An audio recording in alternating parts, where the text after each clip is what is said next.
voice of God. No, go. All right. Good morning, everybody.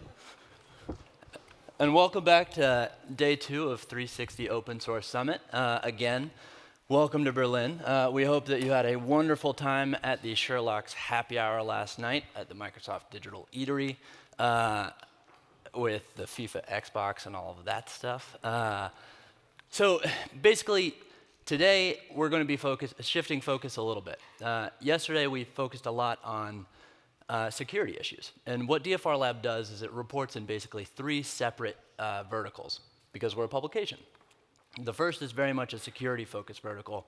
The second is a democracy-focused vertical. And what that means for us right now is elections. And then the third vertical is a technology bucket. And that's our bot spot work. That's what our newest series called Troll Tracker. And so yesterday we focused very much on the security portion of that. Today we're going to shift focus a little bit and focus this morning on elections specifically. And in the afternoon we'll shift gears and talk a little bit about technology. A little bit of housekeeping. Again, whenever I come up on stage I'm going to talk about the app. I'm also going to talk about Wi-Fi because if we're talking about open source, you're going to need to be connected to the internet. So make sure that you're plugged up on Wi-Fi, make sure that all your devices are good, and always be feeding questions into the app. We'll be taking questions throughout the day, so for every single session.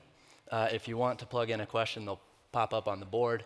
So as soon as each session kind of goes through what they're talking about, we very much want this to be a conversation throughout the day.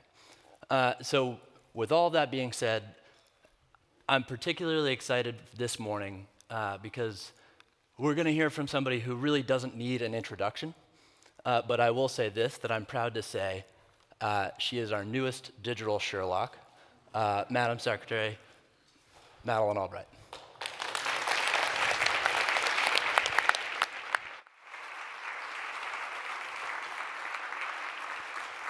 Good morning, everybody. Graham, thank you for that introduction. I'm delighted to be the newest Sherlock, so it's great to be here. I am delighted to be in Berlin, and I want to thank the Atlantic Council's Digital Forensic Research Lab for inviting me to participate in what is truly a unique summit. I've had many titles throughout my career, and I've also been called a few names, some of them flattering, some of them not so much. But after participating in yesterday's geolocation challenge, I can add the other of being a digital Sherlock. So I consider this quite an accomplishment because in case you didn't notice, I actually belong to a slightly different generation than most of you. I actually tell my students that I went to college sometime between the invention of the iPad and the discovery of fire.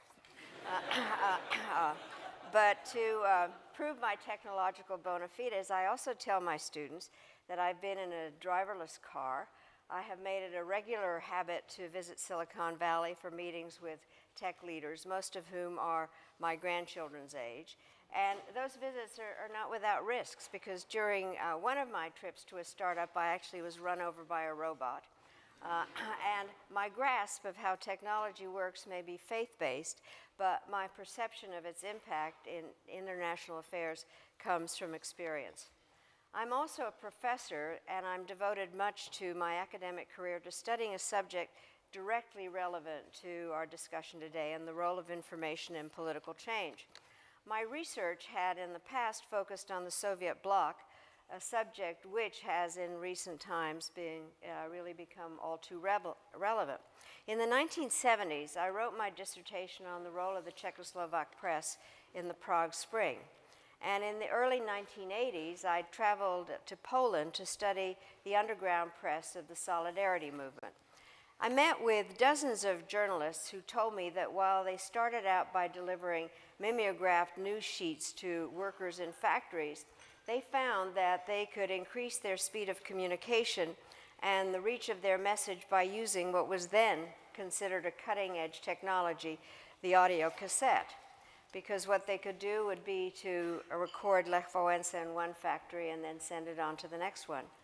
I remember thinking about those tapes in 2011 as I watched activists in Tunisia and Egypt used social media to organize, communicate, and ultimately topple two entrenched regimes. It was easy in the immediate aftermath of the Arab Spring to believe that these new tools of communication had only transformed politics for the better, and that the spread of Twitter and Facebook would inevitably lead to more open and democratic societies. But as our agenda attests, those views turned out to be too optimistic because, like so many other things, technology is a double-edged sword. In recent years, democracy's enemies have become adept at polluting social media platforms with rumors and disinformation and anti-democratic propaganda. These lies are then used by predatory political movements that violate what we used to consider the acceptable bounds of civic debate, and by political leaders who promise easy answers, exploit social divisions for their own purposes, and utter falsehoods with every breath.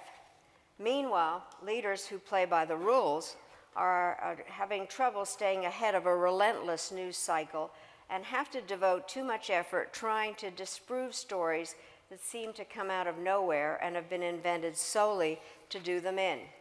All this does have consequences, which is why people who once heralded the birth of the social media age are now wondering whether democracy can in fact survive it.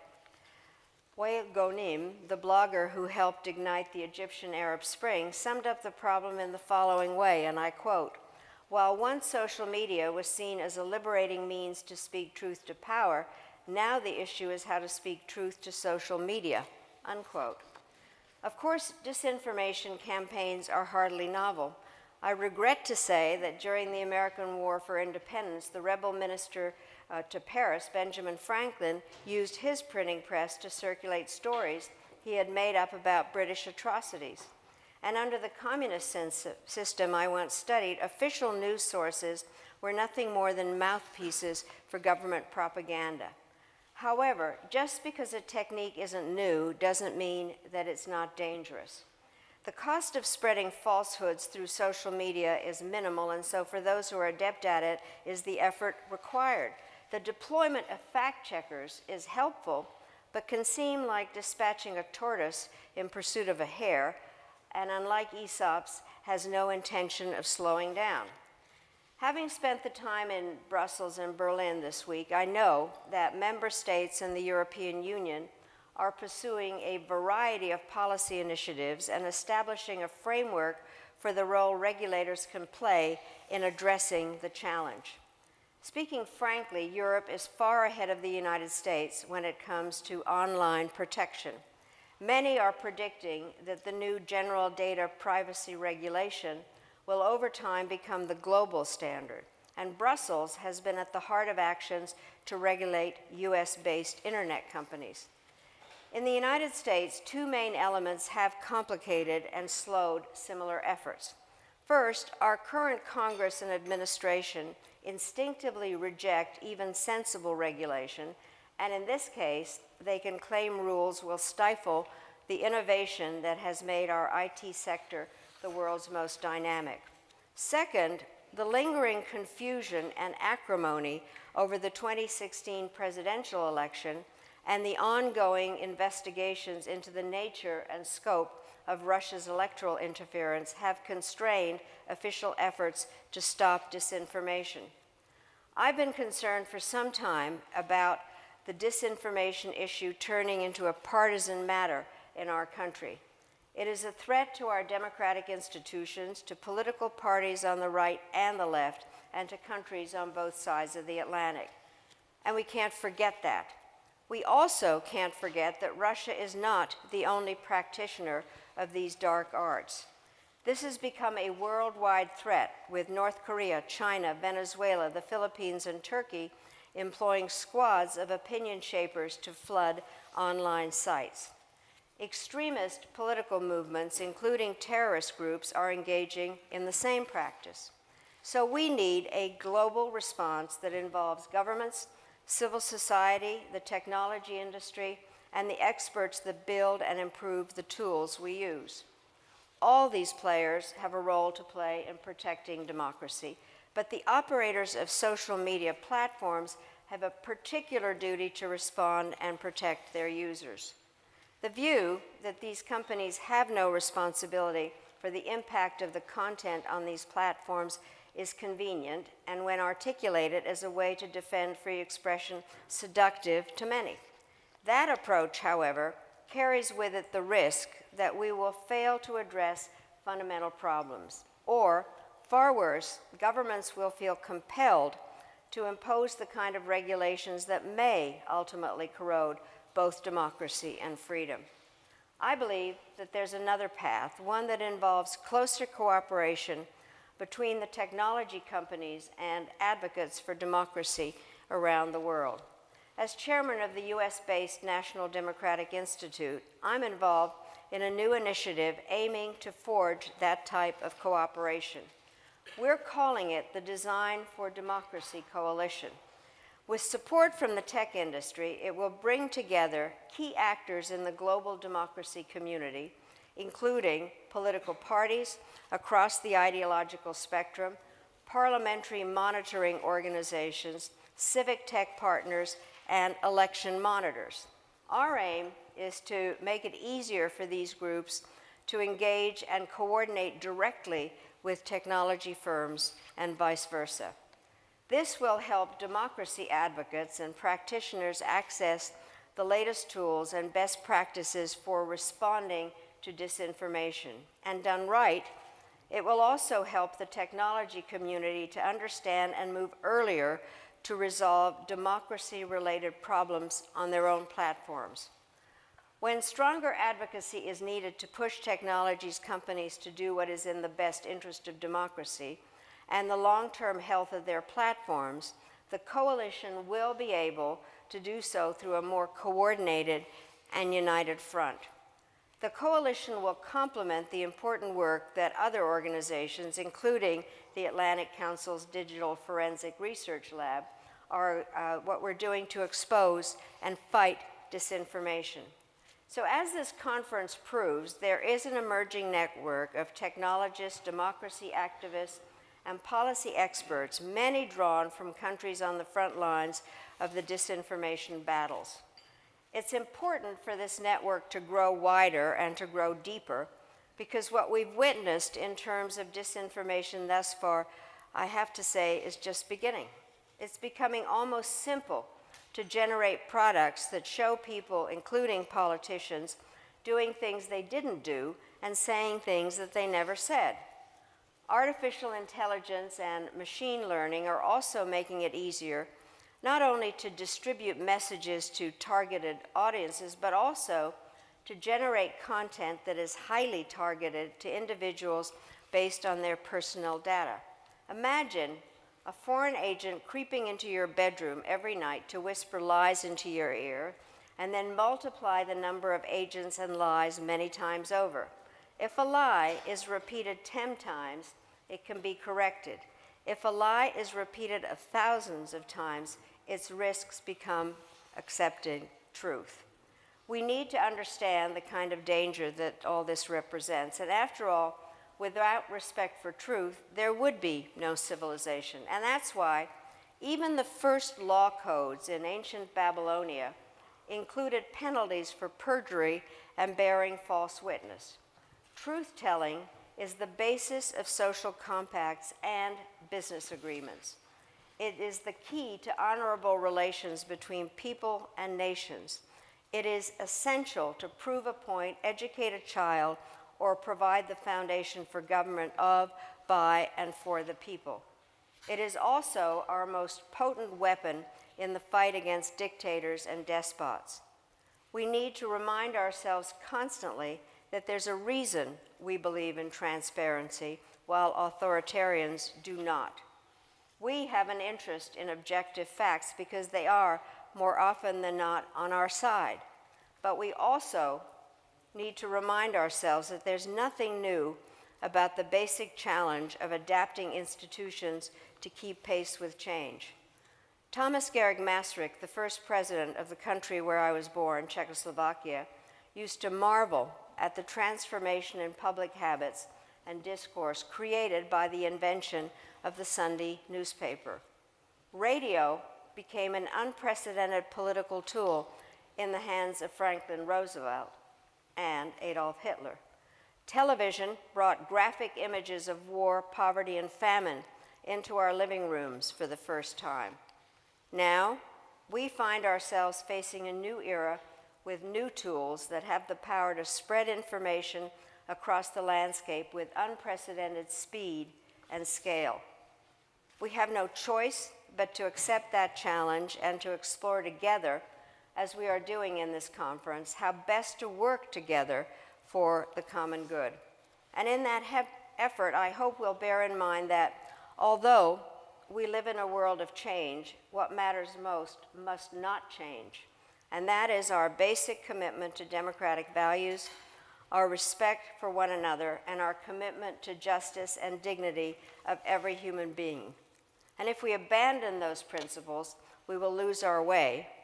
But if we hold them tight, we will not go wrong. So my thank you once again for all your kind attention this morning. And now I look forward to our discussion and answering questions. So, Graham?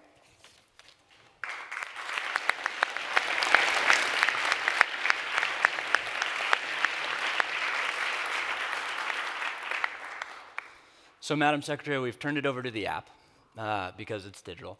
And the first question and I should say this, as a general matter, we're against anonymous online activity, but these questions are from the audience and they're anonymous. So the first question is social media compatible with democracy?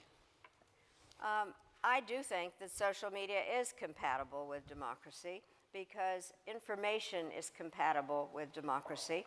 But I think the question really comes down to where is the information coming from? And we do know that social media has a characteristic in some ways of being an echo chamber, which requires us to listen to more than one news source or social media.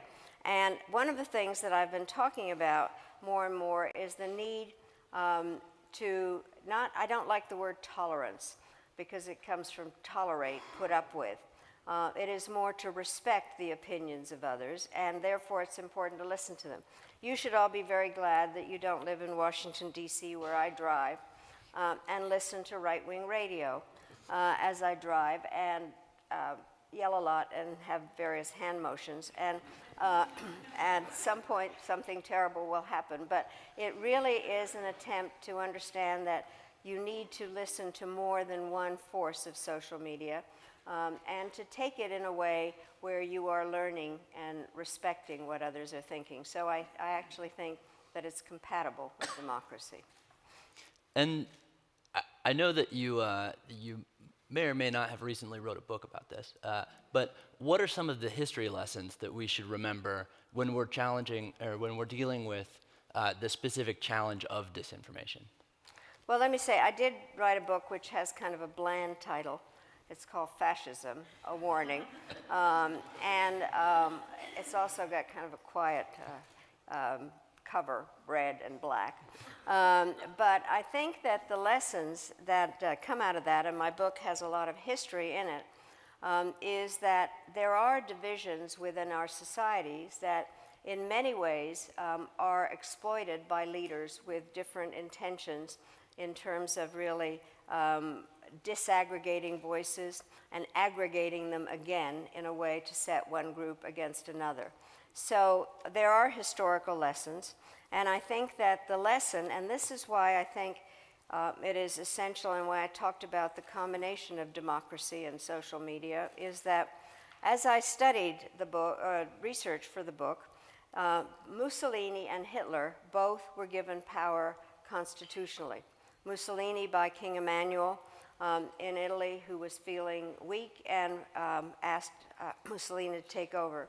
And von Hindenburg in Germany, who also was feeling weak during the Depression in a variety of ways and turned power over to Hitler.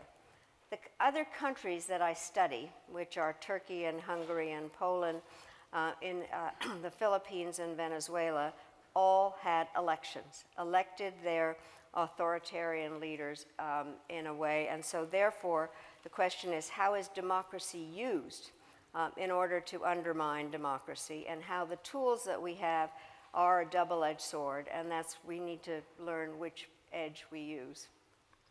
One of the things that we talk a little bit, we have time for one more question, and one of the things that we talk a little bit about at the DFR Lab is we only use open source because it builds back trust. So the question is, how can democratic governments restore credibility as a reliable source of information in the eyes of their citizens? How do they build back trust in this particular moment with something like as pervasive as disinformation? Actually, it helps that they don't lie to the people. I do think that that is an important part, is you wouldn't think one had to say that. But the bottom line is that it is up to the government to let people know what the facts are. They may not always be pleasant, and they may be, I would hope, that they would be accompanied by some solutions to the problems, but we really do have that issue. And some of you have heard me say this, and I keep repeating it because I really do think that it describes things very well. When I went to Silicon Valley, this was the line that I heard, which is that people are talking to their governments on 21st century technology. The governments listen to them on 20th century technology and are providing 19th century responses, which means not so much that they are lying, but that they are not, the governments, in tune with what is going on. And what has to happen is, in fact, that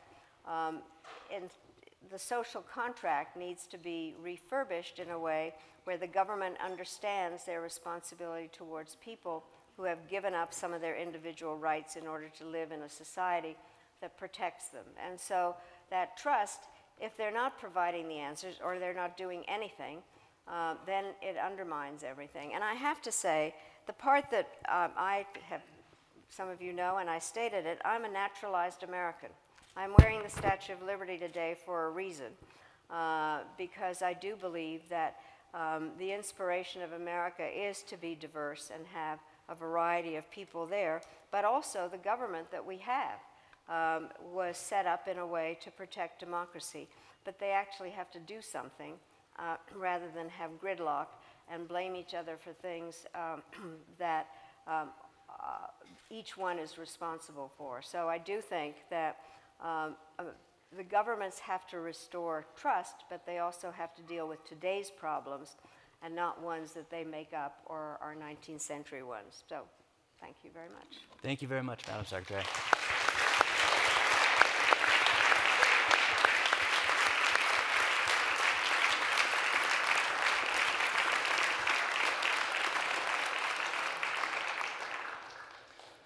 So our next session, when I talk about going back into our democracy vertical, what that actually means, and I've said this before, is the actual work that we're doing on that topic is Election Watch. And Election Watch is something that we're extremely focused on at the DFR Lab. I know that a lot of the folks in this room are extremely focused on it in different areas of the world. Whether it's Brazil, whether it's Mexico, which happens, I know that some of us are going straight from Berlin to Mexico City for elections on July 1st.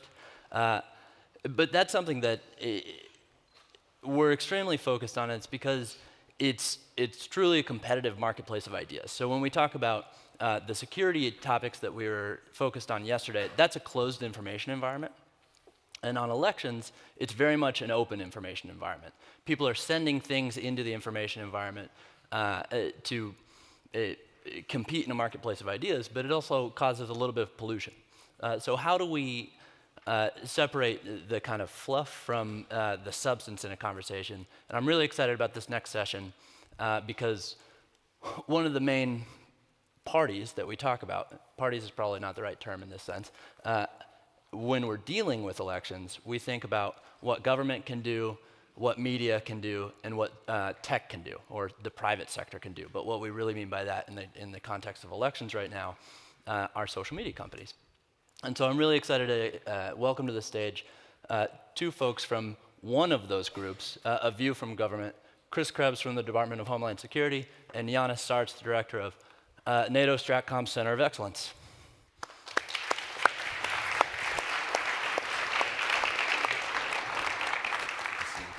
Hello, everyone. I think we today are focusing on what governments can do for the elections. And, well, first thing the governments should do is to have free, fair, and influence-free elections for all the countries in a democracy. Simple to say, increasingly hard to do. So we at our center in Riga, we're increasingly being asked by a number of governments, and we are an international entity run by now 14 governments, to help, based on the knowledge of what has happened in the last 2 years, to help secure the resilience of a democratic societies for the election moments. And if you think about it, we're saying we're democracy. And the ultimate moment when the democracy functions is elections. And if you think about it, what it is based on the trust of a people that it is free, fair, and has produced the real result. And imagine when the trust is taken away. Basically, all the legitimacy of the outcome is undermined. So that is really, in my view, key component. And it's less about one player or another player who is going to win. It's more, in my view, about the trust. So what can we do? What can be done?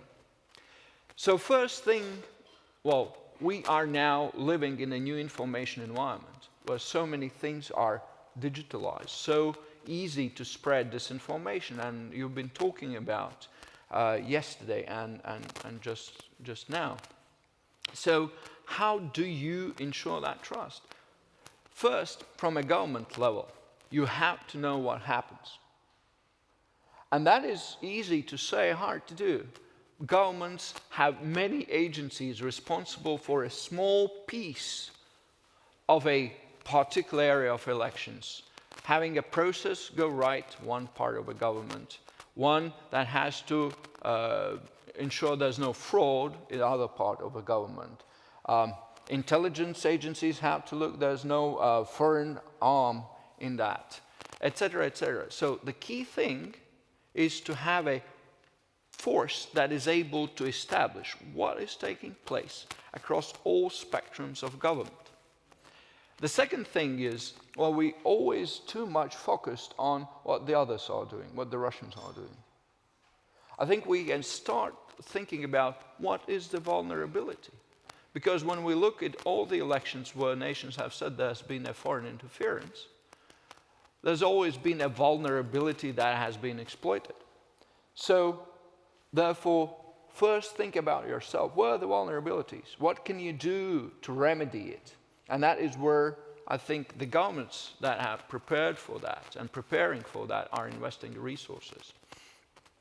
The third element is, how do you make sure that when things happen, you cut them at the moment when they happen? Because one of the biggest issues we can have is there has been a bigger campaign for the election, and you kind of see it, kind of evidence comes out, and then it's like a week after election you say, yes, there was a foreign interference. I have all the data, I have the evidence.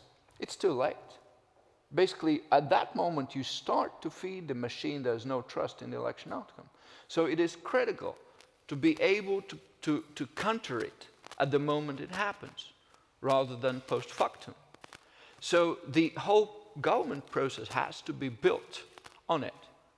But here is a point. Whatever we give the trust into the government cannot on its own deal with that. It can only deal with that if they have 3 other players with them. That is, first is technology companies, because there's a need for a direct link with the technology companies, where quite a lot of that happens, to address it at the moment when it takes place. Second, it requires a civic society engagement. Actually, groups that have, what I would say, no skin in the game, working together to establish once again what is taking place, because they would be listened more in from a perspective of a society rather than the parties or the individual players who are running for the election. So it's so important that have this independent voice in this discussion. And lastly, it's a citizen. And this is not a fight we can't win without the citizen ready to defend his or her right for a free and fair vote. And if you think about it, that's the ultimate, probably our strengths. Now we're ready to give that right to citizens also to think. But that means they have to know, they're not experts in this area, they have to be aware. And I think what we've been seeing more and more is the more governments prepare, society prepares for possibility of interference, the less likely it is going to happen. Because that is, on the other side, there's somebody making a decision on the cost-benefit calculation. So what you really need to do is rise the cost so that the benefit is not as juicy as one can imagine. And I think if we do that, we can make sure the elections are still free and fair. And on top of that, actually, if we invest in that, we also make it cleaner also versus the internal actors. Because then they have to also do more to play by the rules, rather than, as we've seen in some countries, trying to go out of the way. So I think that is a message of there is a risks, there is much we can do, but there is a hope. And remember, that's about trust. So also when we talk about it, let's not undermine the trust notion. Chris, how about you? So let me give you, so this is a fun setup. Apologies back there, you can see the back of my head. I'm in more comfortable. And it's kind of like Zoolander, I can't go to the left, so I won't be looking over here. Let me give you a bit of a breakdown of how we look at it in the United States. So taking the overarching framework or philosophical approach that Yanis lays out, I'll give you kind of a more tactical operation or a tactical view of the problem. So when you think about the lexicon and the terminology, we try to be fairly precise in the way we talk about things. Because when you think about foreign influence is actually a thing that every nation state does. That's why we have departments of state and ministries of foreign affairs. We do try to influence other nations to do things that are in line with our national interests. Now, at some point, though, foreign influence turns into foreign interference once you violate one of three pillars, and that would be national interest, sovereignty, or values. And so with that overarching framework, we have then kind of, under a foreign interference umbrella, we've broken it down into 5 separate buckets in the US. And this is broader than just election interference or anything that Russia has done or China has done or Iran. So, is the mic on? You hear? Okay, I'll yell. So, five buckets. First is information operations, which I think is what's going on with the mic. There's an information operation. Cyber attack. There's corruption, coercion, strategic investment, and finally, community organizing. So let me break down the information operations piece. Within information operations, you have new media, social media activities, you have traditional media activities, and you have cyber-enabled activities. And the cyber-enabled activities can be viewed as things like direct cyber-enabled activities at actual election equipment, election machines. When you think about 2016 and the penetration of a voter registration database in a Midwest state in the United States, that is what we talk about. The other element of the 2016 campaign, the hacking of the DNC and the releasing of embarrassing information from an email, that is part of a disinformation campaign, or frankly, with breaking it down a little bit further, you have disinformation. Disinformation is flat out as satire. So it's taking things like embarrassing photos or photoshopping on top of someone that may be at a podium. Then you have misinformation, which is actually wrong information, and then malinformation, which is part of a hack and leak campaign. So you get into account, you take information that's embarrassing, and then you can release it out. So we start breaking these things down in order to task organize within the US government. So when you think about pure election infrastructure, the actual way that elections are administered, in the US there are close to 10,000 voting jurisdictions, election jurisdictions that are managed by the Constitution of the United States at the state and local level. So almost 10,000 jurisdictions that manage the equipment, who's on the ballot, things like that. Within that broader ecosystem, you can imagine when you talk about the vulnerabilities, where do the vulnerabilities lie? Well, there are at least 10,000 opportunities for vulnerabilities. So that is the infrastructure side. And then when you think about the information campaign side, we break that down a little bit differently. So my organization at DHS is responsible for working with the state and local departments, the secretaries of state, the state election directors. We work very closely. We provide intelligence and information on here are the things we're seeing folks do, here are what we're seeing criminals do, intelligence agencies do. And we also provide them technical assistance from a cyber perspective. We provide risk and vulnerability assessments, scanning tools on a regular basis to see how their IT systems are configured as they're open to the internet, if there are any vulnerabilities. That's the second thing. And then the third element is that kind of bridge from pure election infrastructure and cybersecurity activities, but as well as physical activities, into information operations.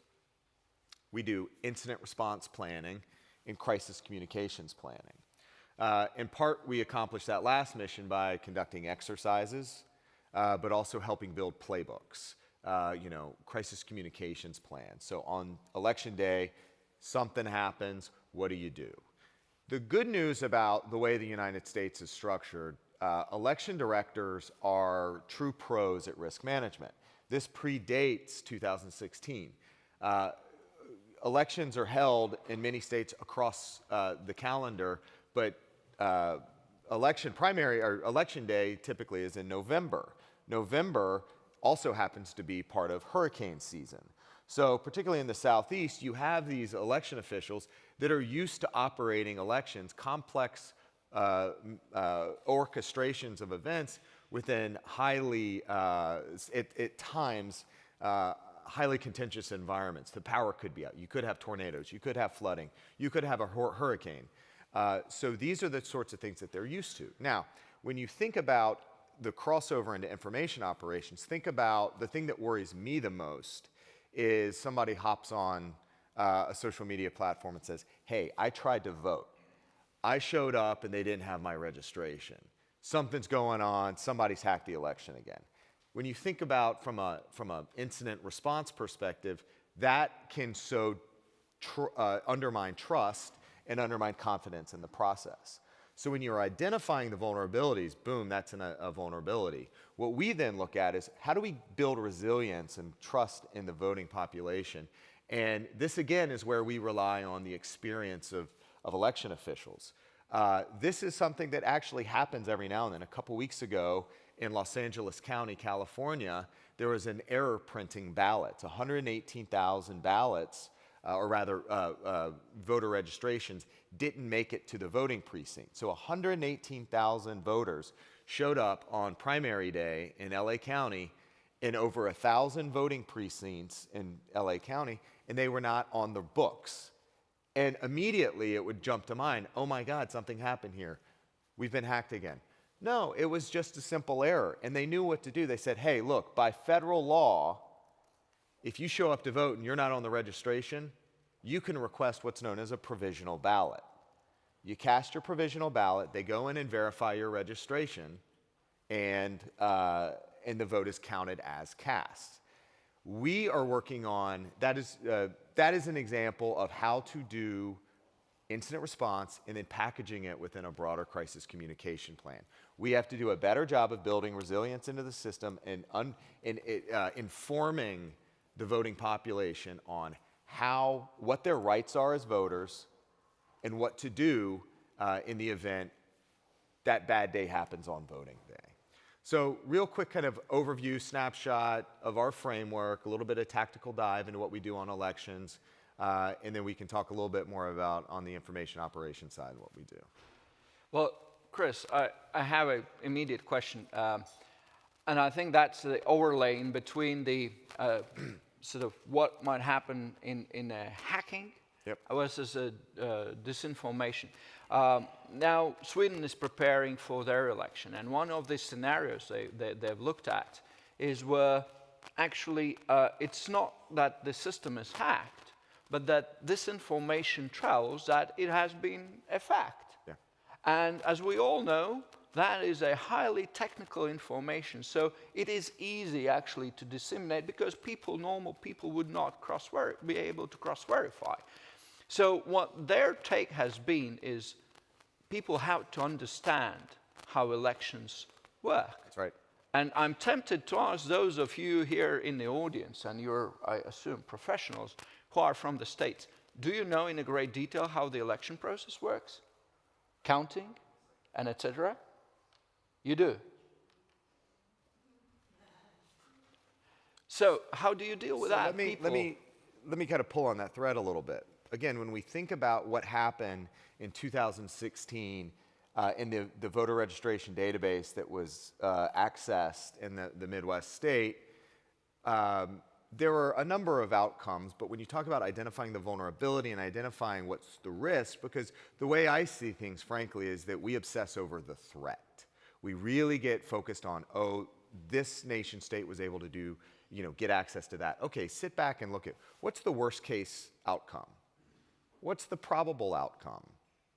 What's the least likely outcome? We need to contextualize threat a little bit more. Going back to 2016 in the Midwest state, the outcome, the worst possible outcome within that voter registration database is that there would have been data deletion, that they would have deleted voter registration files that were backed up previously to a known good point. But even if that had happened prior to the day that the ballots or the e-poll books were updated, again, had the citizens of that state shown up to vote and their information was not in the system, they could have then requested that provisional ballot. So what we have to do is better educate what the rights are, where the vulnerabilities in the system are. Another example, Knox County, Tennessee, about a month ago, on election night, the county's reporting website went down. Whether it was by a distributed denial of service or not is still under investigation. But regardless, that information was not the official information, the election results. The election results, the integrity of those election results were elsewhere. So the key is communicating that to the public and helping understand where the real risk is. And so that's the part that we are spending a great deal of time and attention on right now. Do you feel comfortable to the legal system as we are given? Does it provide enough possibility to counter the problem, given not that the problem can be countered post factum, like post-elections, but in a way that we can address it just at the moment it happens? Do we have a legal system? So I don't think the question for me is the legal system. I think I have the authorities I need to engage state and local governments, to engage the state and locals in the technology community. What I am thinking through right now is from an information operations perspective, we have not actually organized or task organized as a government for this sort of activity in probably 20 or 30 years. And so we're starting to kind of figure out today how we need to organize to address this new threat. It is taking a little bit of time, but I've met with my counterparts in a number of different countries. We were just talking about that. All governments, I feel, are struggling with how to organize to address this problem, but everybody understands that it is the threat of the day, and moving with great speed, as I see it, to address the problem.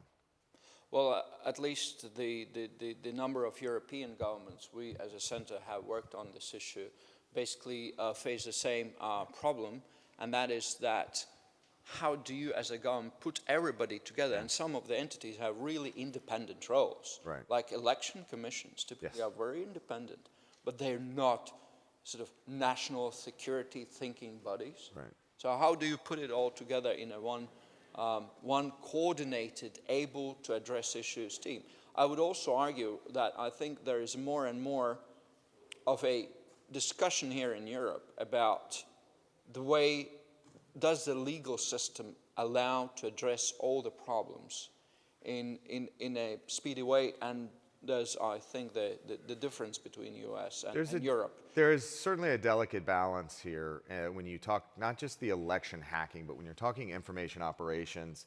We need to be very mindful of what the outcome we're trying to achieve is. It's not content. It's not attacking or hitting the content. It's what's the provider or the mechanism or who the account that's pushing the information. At least in the United States, what we're talking about are First Amendment protected mechanisms of speech and actually information. So that's the balance, and in doing so, we're also working very closely with the civil liberties community and the privacy groups to really get our arms around, what are the concerns and the kind of the bumpers that we're up against. Chris, you see, we've been under influence attack. Your mic has not been working. Mine, I just heard, has been broken. So yes, see? Somebody's at work. So we're talking serious things here. Okay, I think that's the moment to open up for questions from the audience. Any questions? Ideas? Points? We could take this one off the board in the meantime while the mic's Okay. out there.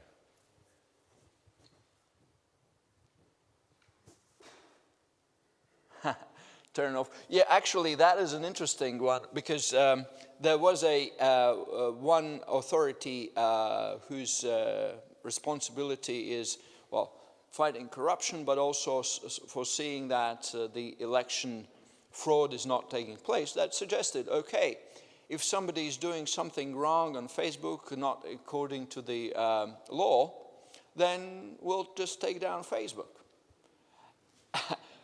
No, that was serious. They were on the record on that. Well, a laugh. But actually, to demonstrate that was exactly the legal thinking that would have to happen if they abide to the law. And in my view, I think that kind of once again demonstrates that the way we've legislated for that has been slightly different the way we can implement it. I think it's better to work with Facebook rather than shut them down, and I hope that all works well. That the technology platforms are ready to work together.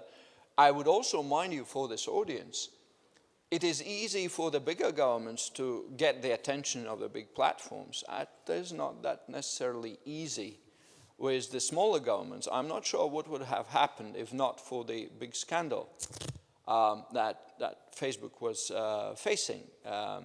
But that is important. Secondly, if there is a warning system that things happen, the best thing to do is to say what takes place. You know, so many of those actors are called trolls. And if you're aware of the Nordic mythology, where trolls come from, what happens to a troll when it faces the daylight? It becomes a stone. And I think that the same parallel goes with the trolls online, is if you, or the disinformation, you can really address it by exposing it.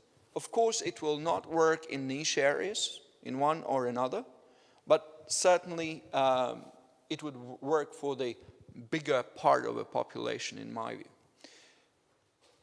So I think that's right. I mean, look, the way you counter information operations is you shine light on it. Shutting down the platforms is actually the worst possible outcome in my view. You don't bring these networks down to hide that's why you also, if you know that there's bad content out there, you don't delete the content. You flag the delivery mechanism. So think about the Twitter blue check mark. Instead of validating accounts that way, is there another way to highlight or flag troll accounts?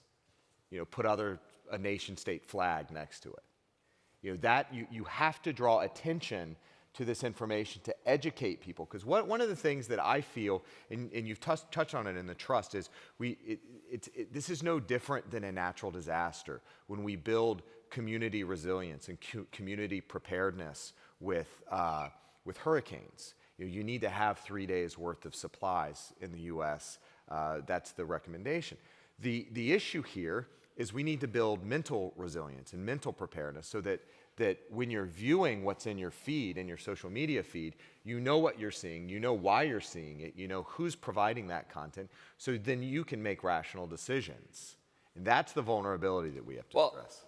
Rational decisions, that would be good if we would be able to make rational decisions. It is a bit of an assumption on my part.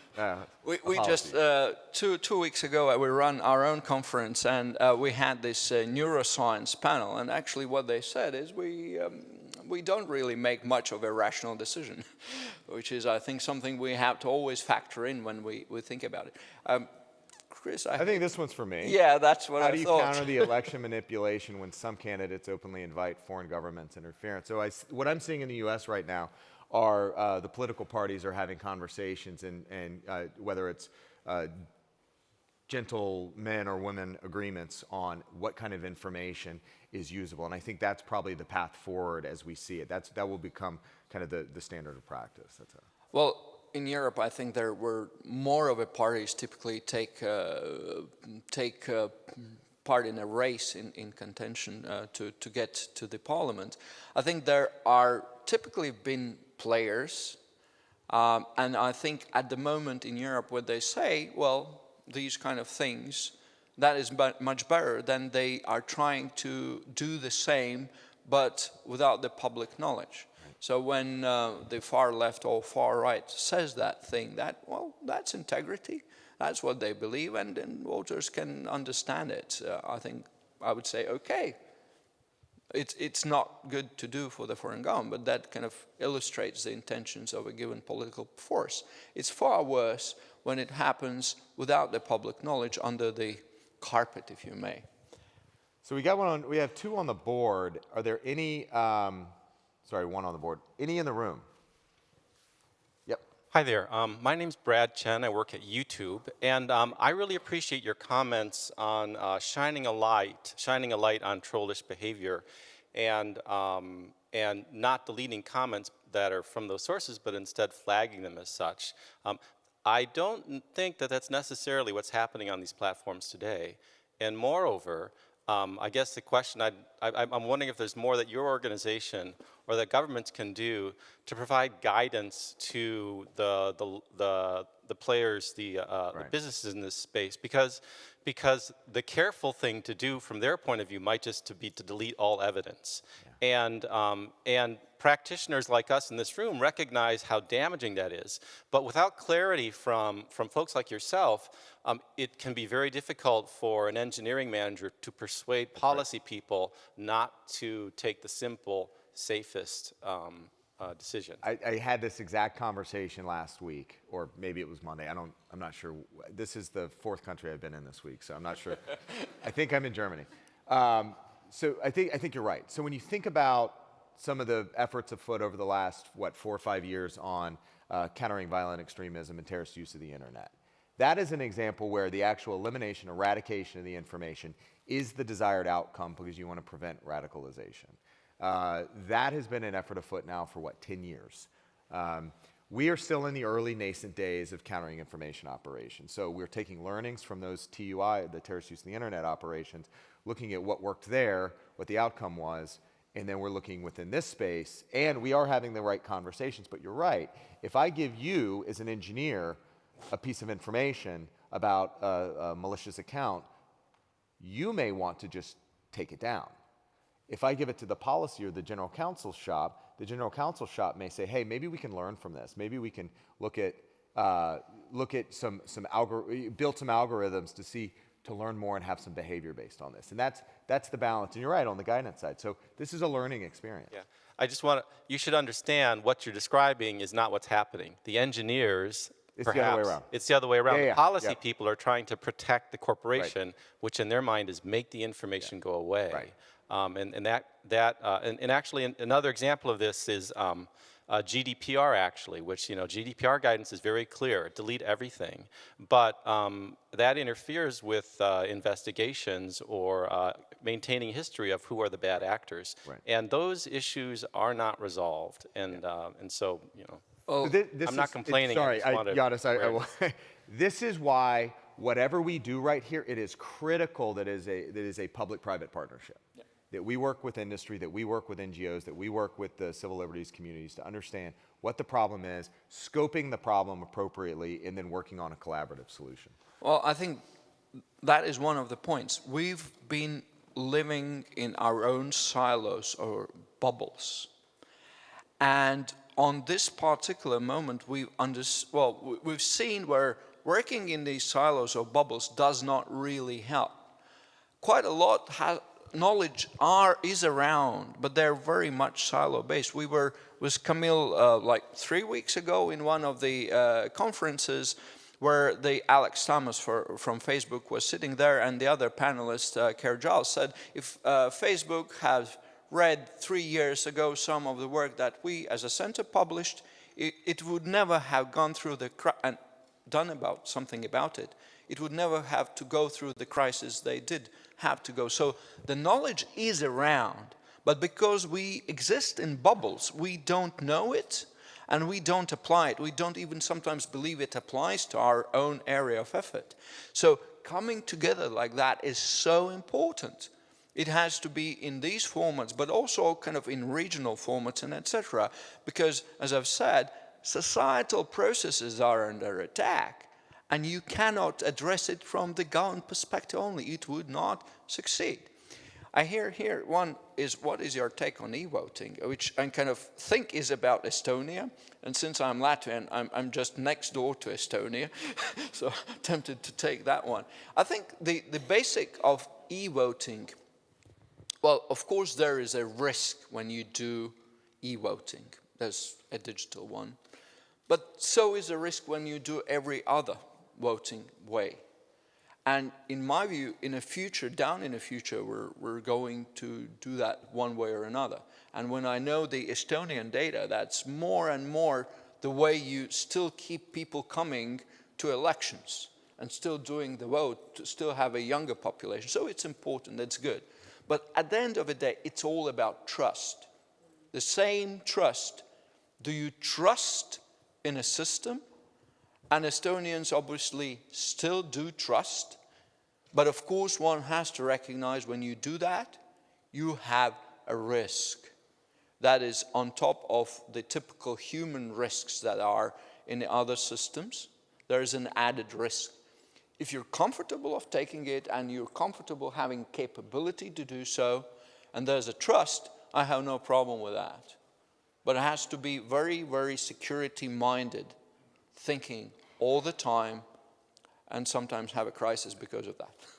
So who was in Copenhagen yesterday? Because these two questions were asked yesterday at the event. So, and actually there was a question about what's the role of vital infrastructure, critical national infrastructure in supporting elections. I'm actually going to combine those two real quick. So what may work for Estonia, it's not one size fits all. It's not going to work everywhere. So when I think about the United States, and again, those 10,000 jurisdictions and the 300 or whatever million voters there are, the infrastructure is not in place right now for broad, widespread e-voting. And I kind of fall back to a model of resilience and building confidence and trust in the election, and kind of a KISS principle of keep it simple, stupid. Right now, we have to make sure that we're going in the United States kind of back to the future. It's a model of we have to have a voter verifiable paper auditable trail. So that means that any equipment has to spit out something, even if you're pressing a button on a screen, it has to spit out something that I can look at it and say, that matches up, this matches up with what I pushed there, okay, got it, and it's either going in the machine right there or I'm putting it into a scanner box over there. That's just the model how it works in it should work for the United States. So it's paper trail and auditability. Well, any other questions?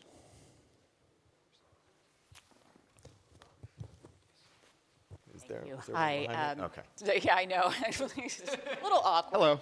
Hi, how are you? My name is Meredith Wilson. I run a small consultancy, and I work with some of the tech companies on disinformation and that type of thing.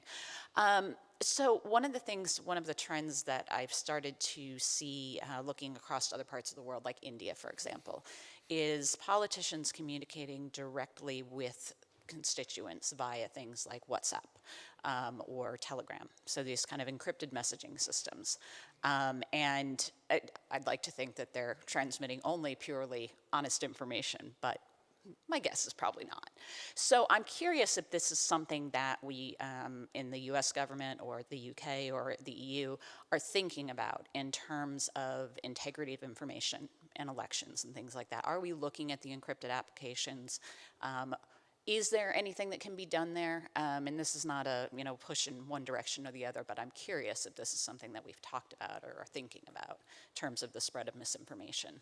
Well, obviously there's been a trend, and we've been looking at the way this disinformation affects different elections, the trend to go to the encrypted devices, also by the political players. And also here, I have to say is that there are so many different countries in the world, and we kind of here pre-assume that everybody in a good democracy plays by the rules. There are so many countries, players don't play by the rules. So I think, yes, one has to be aware.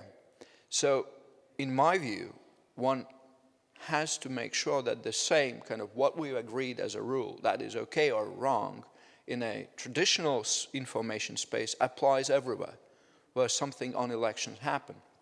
So how do you do that without sort of undermining the privacy and the freedom of speech is, I think, the biggest balance that we haven't had yet a take on.